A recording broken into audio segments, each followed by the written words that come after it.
नमस्कार सगळ्यांना, शुभ सकाळ. सकाळच्या 6:30 वाजलेले आहेत आणि आज 15 ऑगस्ट.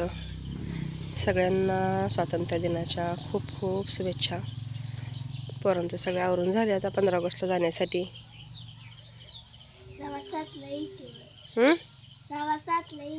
बस का? बरं. पोरांचं आवरून सकाळ सकाळ पोरांना शाळेत पाठवलं. इकडे मी माझ्या कामाला लागली, झाडलोट करून घ्यायची. गोरं आहेत ना म्हणून तिकडे बांधले ती. आता गोरांखालची झाडलोट करून घेते.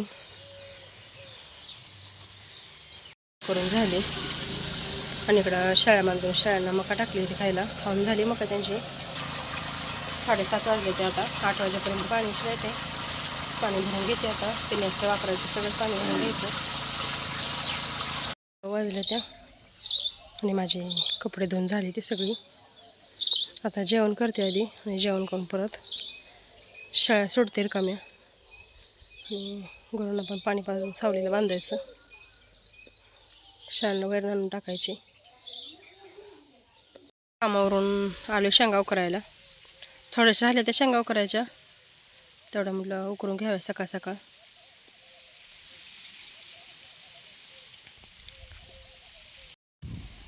सकाळ सकाळ आबाळ तर आले.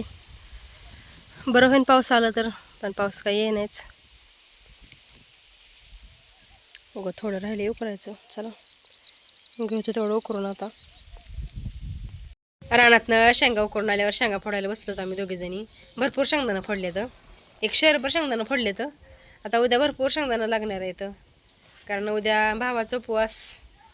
त्यामुळं सकाळी शाबू, संध्याकाळी पण काहीतरी बनवावं लागणार आहे. कारण उद्या संध्याकाळी ही उपवास सोडत नाही ती. त्याच्यामुळं उद्या दिवसभर उपवास असणार आहे.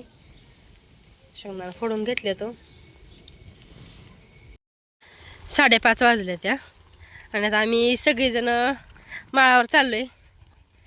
असंच म्हणलं रानात एक फेरफटका मारून यावं. आणि काम पण होतं खरं तर.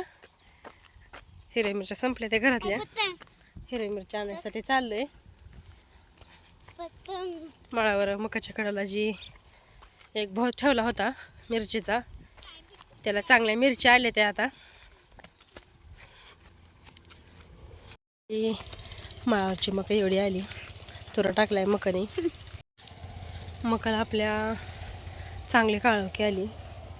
आणि कणस तर बघा दाखवते जवळनं. हे बघा, एक मकाच्या कणसाचं ताट आहे. हे एक कणीस, इकडं हे दुसरं, आणि इकडल्या बाजूला एक तिसरं. 2-2, 3-3 कणस सरसकट हे पडले ती. 2 कणस तर आहे ती फिक्स. कुठं तर म्हणण्यापेक्षा काय तर आता 1, 2 आणि 3 आहे ह्याला पण. 2-2, 3-3 कणस आहे ती. आता हाताने दाखवण्यापेक्षा ह्या बघा मकाच्या ताटाला स्पष्ट दिसते ते 3 कणस. चांगली आली मका. आणि ही बारकी बारकी मका दिसते. हे तुटाळे लावली होती परत. ह्या वालमध्ये जरा पाणी पडलं नव्हतं, त्याच्यामुळे परत पावसाची चिरचिर झाली का थोडी. त्यावेळेस औषध टाकल्यावर मकाला ही तुटाळे लावून घेतली होती. चांगली त्या दाडदाड फुगवली.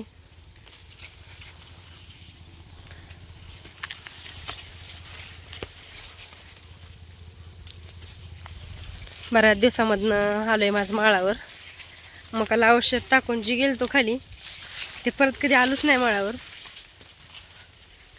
मस्त वाटतं, हिरवगार झाले सगळं रान.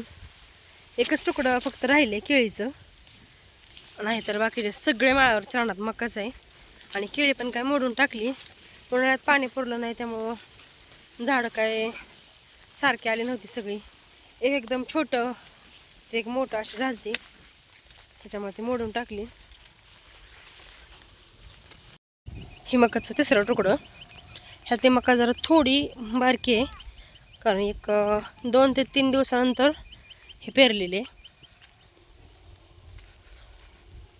आणि ह्याच मकाच्या तुकड्याच्या कडेला इकडं आंब्यापाशी मिरचीचा एक भोद आहे.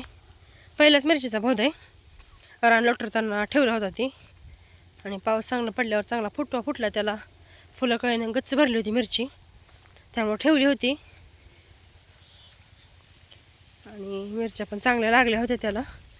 आता म्हटलं मोठ्या झाल्या असलेल्या बघून यावं, मोठे झाले असले तर घेऊन जावं म्हटलं. केळीचं रान चांगलं नीट करून घेतले. आणि इकडं पोरं गेले ती खेळायला. चप्पल का काढले ना सगळ्यांनी?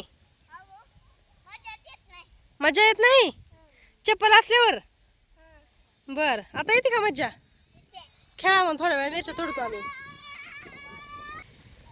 हे तर मिरचीचा भोद आहे आणि मिरच्याला भरपूर मिरच्या लागले ते. चला आता तोडून घेऊ मिरच्या.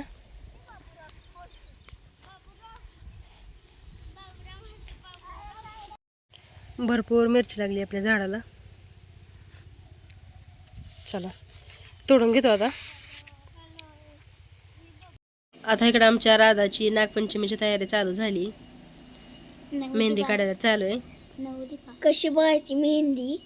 नागपंचमी खरं तर परवा दिवशी आहे, पण गावाकडं असं म्हणते ती की भावाच्या उपवासा दिवशी हातावर मेहंदी असावी बहिणीच्या. त्यामुळे आम्ही आजच मेहंदी काढतो, उद्या भावाचा उपवास आहे.